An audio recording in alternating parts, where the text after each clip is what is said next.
نحمدہ و نصلی علی رسولہ الکریم بسم اللہ الرحمن الرحیم واللہ لا یحب الفساد۔ اللہ تبارک و تعالیٰ نے زمین کے اوپر فساد پھیلانے والے عناصر کو کبھی پسند نہیں کیا۔ ایسے عناصر کے خلاف آواز اٹھانا یہ اہل دین کی اور اہل حق کی ذمہ داری ہے۔ الحمدللہ جب بھی کہیں ظلم کا کوئی واقعہ رونما ہوتا ہے، اللہ تبارک و تعالیٰ کے فضل و توفیق سے جو اللہ نے زبان اور قلم کی صلاحیت عطا فرمائی ہیں، ان کو استعمال کرتے ہوئے ہمیشہ ظلم کے خلاف اپنی بساط اور اپنی حیثیت کے مطابق آواز کو اٹھانے کی ضرور جستجو کی ہے۔ اسی وجہ سے ملک میں بہت سے مظلوم لوگ، دوست احباب، مائیں بہنیں، بیٹیاں، بھائی رابطہ کرتے رہتے ہیں، اور جس کسی کا کیس بھی سامنے آتا ہے تو اللہ تعالیٰ کے فضل و کرم سے قومیت، رنگ، نسل اور گروہ کی پرواہ کیے بغیر اس کی حمایت میں ضرور آواز کو اٹھاتے ہیں۔ خان محمد مری کا کیس جب میرے سامنے آیا تو 19 دسمبر کو اس حوالے سے میں نے پہلی ٹویٹ کی کہ خان محمد مری مظلومیت کا شکار، جبر کا شکار، استحصال کا شکار ایک ایسا شخص تھا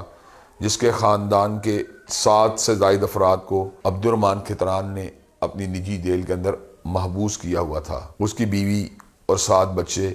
عبد الرحمن کھتران کے ظلم کا اور اس کے طرف سے ہونے والے جبر کا نشانہ بنے ہوئے تھے، اور کوئی شخص بھی کھتران کے دباؤ، سیاسی اثر رسوخ کی وجہ سے اس کے خلاف آواز اٹھانے کے لیے تیار نہیں تھا۔ کسی نے اس کو مشورہ دیا کہ آپ حافظ صاحب سے جا کے رابطہ کریں تو وہ آپ کی اس مسئلے کے اندر ضرور معاونت کرنے کی کوشش کریں گے۔ الحمدللہ اللہ تعالیٰ نے مجھے توفیق دی، اور جنوری کے پہلے ہفتے میں خان محمد مری جب میرے پاس پہنچا تو میں نے اس حوالے سے بھرپور طریقے سے آواز اٹھائی اور اس کے ہمراہ اس معاملے کو بے نقاب کرنے کی کوشش کی کہ نجی جیل کے اندر ایک شخص کی بیوی اور 7 بچوں کو قید کیا گیا ہے۔ یہ یقیناً بہت بڑا ظلم کا واقعہ تھا۔ میں نے فقط ویڈیو نہیں بنوائی، میڈیا کے ذریعے، سوشل میڈیا کے ذریعے احباب کی توجہ کو اس طرح مبذول کروانے کی کوشش نہیں کی، بلکہ سینئر میڈیا پرسنز کے ساتھ بھی اس حوالے سے رابطے کیے، لیکن سردار عبد الرحمن کے اثر رسوخ کی وجہ سے معاملہ ہائی لائٹ نہ ہو سکا۔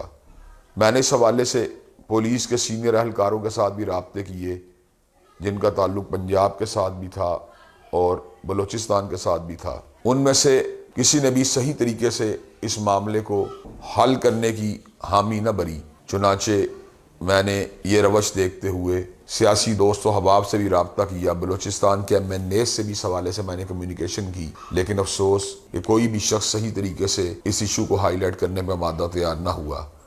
سینیٹر مشتاق احمد خان جو کہ اللہ تعالیٰ کے فضل و کرم سے جرأت مند، بہادر اور نیک سیرت انسان ہیں، اور ماضی کے اندر بھی پاکستان کی ثقافت اور پاکستان کی تہذیب کی بحالی کے حوالے سے مؤثر کردار ادا کر چکے ہیں، ٹرانسجنڈر بل کے حوالے سے بھی، جو آئلینڈ فلم کے حوالے سے بھی۔ جب میں نے ان کے نوٹس میں اس واقعے کو لے کے آیا تو آپ اس وقت بیرون ملک تھے، آپ نے مجھے اس بات کی یقین دہانی کروائی کہ جب آپ پاکستان آئیں گے تو لازماً اس کیس کو ہائی لائٹ کریں گے۔ انہوں نے اللہ تعالیٰ کے فضل و کرم سے اپنے وعدے کو پورا کیا، سینٹ میں بھرپور طریقے سے اس آواز کو اٹھایا، لیکن اس کے باوجود خان محمد مری کا کیس سالو نہ ہو سکا، لوگ اس کی طرف متوجہ نہ ہو سکے۔ میں نے اپنے رابطوں کو استعمال کرتے ہوئے پریزیڈنٹ ہاؤس تک بھی اس بات کو پہنچانے کی کوشش کی۔ صدر عارف الوی صاحب سے ماضی میں کرونا کے حوالے سے اور دیگر بہت سے امور کے حوالے سے کمیونیکیشن ہو جایا کرتی تھی، لیکن اس حوالے سے صحیح طور پر انٹرٹین اس کیس کو نہ کیا گیا۔ ان کے عملے کے دوست ساتھی مجھ سے رابطہ کرتے رہے، میں ان کو اپڈیٹ دیتا رہا، اور یہ ساری کی ساری اپڈیٹ صدر مملکت کے نوٹس میں بھی آتی رہی، لیکن نہ جانے کیوں اس پر اس قسم کے اقدامات نہ اٹھائے گئے جس قسم کے اقدامات اٹھائے جانے چاہیے تھے۔ ایک بہت بڑے نجی چینل کے انتہائی سینئر دوست جن سے پیار اور محبت کا تعلق ہے، ان کو بھی اس حوالے سے متوجہ کیا۔ انہوں نے مختلف جگہ پر بیورو چیفز کو اس حوالے سے ہدایات بھی جاری کی، لیکن افسوس اور تعصب کا مقام یہ ہے کہ اس موقع پر اس واقعے کو صحیح طور پر ہائی لائٹ میس میڈیا کے اندر، الیکٹرانک میڈیا میں نہ کیا جا سکا۔ خان محمد مری میرے مرکز میں، میرے ادارے میں کافی دن قیام اس کا رہا۔ اس دوران میں بعض یوٹیوب چینلز کے اوپر اس کا انٹرویو کروانے کی کوشش کرتا رہا۔ خان محمد مری غریب تھا، نادار تھا، کمزور اور بے بس تھا۔ اس کے پاس سفارش نہیں تھی، اس کے پاس سرمایہ نہیں تھا، اس لیے صحیح طور پر اس کا کیس ہائی لائٹ نہ ہو سکا۔ آج کا دن اس اعتبار سے انتہائی غمناک دن ہے کہ ہم صحیح طور پر خان محمد مری کے کام نہ آ سکے، اور خان محمد مری کی بیوی اور اس کے 2 بچوں کی لاشیں بارکھان کے قریب کنویں سے برآمد ہوئی۔ ظالموں نے قتل کرنے کے بعد اور تشدد کے بعد قتل کرنے کے بعد ان لاشوں کو دفنایا بھی نہیں بلکہ کنویں کے اندر پھینک دیا۔ لاشوں کی بدبو کی وجہ سے جب لوگ متوجہ ہوئے تو یہ بات سمجھ میں آئی کہ ظلم و تشدد کا نشانہ بننے والی ایک عورت اور اس کے 2 بچے خان محمد مری کے خاندان کے لوگ ہیں۔ خان محمد مری انصاف کی تلاش میں کریا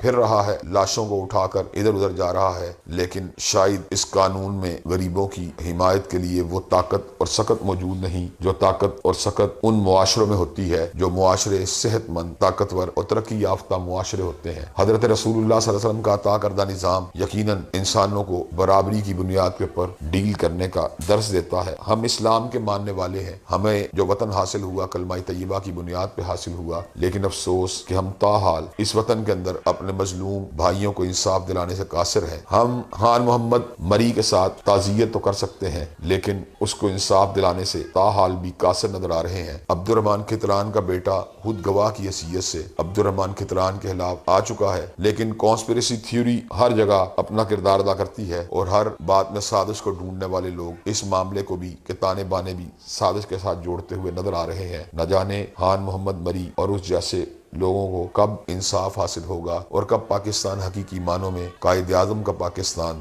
علامہ اقبال کا پاکستان اور لا الہ الا اللہ کا پاکستان بنے گا۔ اللہ تبارک و تعالی ہمارے وطن کو صحیح معنوں میں ایک اسلامی فلاحی ریاست میں تبدیل کرے اور ہمیں ظلم کے خلاف یکسو ہو کر کام کرنے کی توفیق دے، اور ہمارے ملک میں ظالموں کے احتساب کا ایک منظم اور مؤثر نظام جو ہے وہ حقیقی معنوں میں قائم ہو۔ اللہ تبارک و تعالی پاکستان کو بھی قائم رکھے اور مظلوموں کو یہاں پر انصاف جو ہے اس کے حصول میں جو دقتیں پیش آ رہی ہیں، اللہ ان کے راستوں سے رکاوٹوں کو دور فرمائے۔ وآخر دعوانا ان الحمدللہ رب العالمین۔